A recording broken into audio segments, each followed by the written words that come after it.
Thank you for coming to Israel. Your support, that of your delegation, is highly appreciated. On October 7th, Hamas waged war at Israel. It was the worst terrorist attack the world has known since 9/11, but for Israel, proportionately, it was like 20 9/11s. It was the worst act of anti-Semitic violence since the Holocaust. I described to you some of the horrors. It's impossible to describe all of them. But like Anne Frank, Jewish children hid in attics from these monsters, and they were found and butchered. As in Babi Yar, Jews were machine-gunned in killing pits. Hamas butchered, Hamas beheaded, Hamas burned babies alive.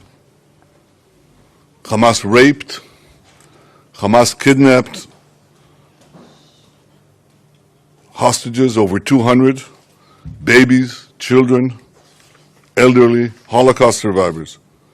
We are in a war between barbarism and civilization. Chancellor Scholz, who visited Israel, said that Hamas are the new Nazis.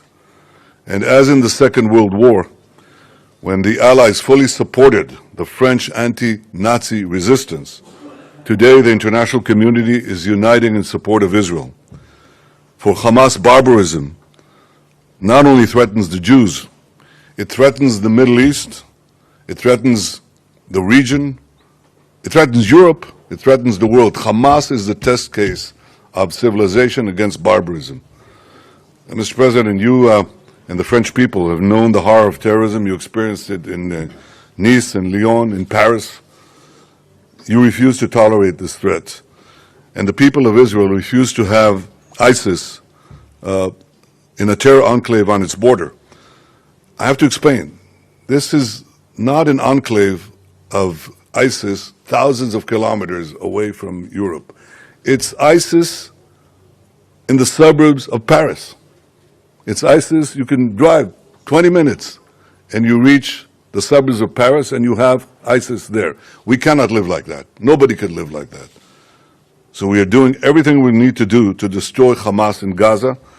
We will dismantle its terror machine.